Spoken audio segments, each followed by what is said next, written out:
ಎಲ್ಲ YouTube video ನೋಡುವ ಚಾಲಕ ಸಹೋದರ ಸಹೋದರಿಯರಿಗೆ ನಮಸ್ಕಾರ. ಇವತ್ತೇನಪ್ಪ ಇದ್ದಕ್ಕಿದ್ದಂಗೆ ಸಹೋದರ ಸಹೋದರಿ ಅಂತ ಇದ್ದೀನಿ ಅಂತಿದ್ದೀರಾ?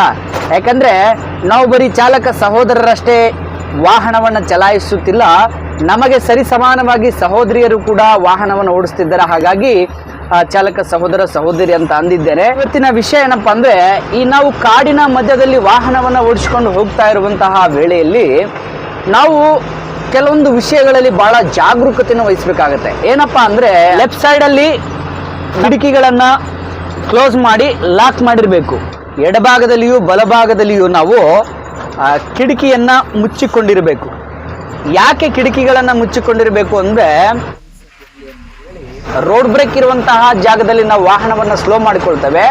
ಆ ಸ್ಲೋ ಮಾಡಿಕೊಂಡಾಗ ನಾವು ವಾಹನ ಓಡಿಸ್ತಾ ಇರಬೇಕಾದ್ರೆ ಎಡಭಾಗದಲ್ಲಿ ಆಗಲಿ ಬಲಭಾಗದಲ್ಲಿ ಆಗಲಿ ಕಿಟಕಿ ಓಪನ್ ಇದ್ರೆ ಈ ಕೋತಿಗಳು ಒಳಗಡೆ ಬಂದ್ಬಿಡ್ತವೆ. ಏನು ಇಲ್ಲ, ಏನು ತಗೊಂಡು ಹೋಗಿಲ್ಲ ಅಂದ್ರೆ ಪರವಾಗಿಲ್ಲ, ನಾವು ಇಂಪಾರ್ಟೆಂಟ್ ಡಾಕ್ಯುಮೆಂಟ್ಗಳನ್ನ ಈ ರೀತಿ ಇಟ್ಟಿರ್ತೇವೆ, ಅದನ್ನ ಕೈಗೆ ಹಿಡ್ಕೊಂಡು ಕೈಯಲ್ಲಿ ತಗೊಂಡ್ಬಿಟ್ಟು ಅದನ್ನ ಆ ಕಡೆ ಇಳಿದು ಹೋಗ್ಬಿಟ್ರೆ ನಾವು ಆಮೇಲೆ ವ್ಯಥೆ ಪಡಬೇಕಾದಂತಹ ಸನ್ನಿವೇಶ ಬರ್ತದೆ. ದಯಮಾಡಿ ಕಾಡಿನ ಮಧ್ಯದಲ್ಲಿ ವಾಹನ ಓಡಿಸಿಕೊಂಡು ಹೋಗುವ ವೇಳೆಯಲ್ಲಿ ಎಡಭಾಗದಲ್ಲಿ ಬಲಭಾಗದಲ್ಲಿರುವಂತಹ ಕಿಟಕಿಗಳನ್ನ ಕ್ಲೋಸ್ ಮಾಡಿಕೊಂಡು ವಾಹನ ಓಡಿಸುವುದು ಉತ್ತಮ ಅಂತ ಹೇಳ್ತಾ ಈ ವಿಡಿಯೋನ ಮುಗಿಸ್ತಾ ಇದ್ದೀನಿ.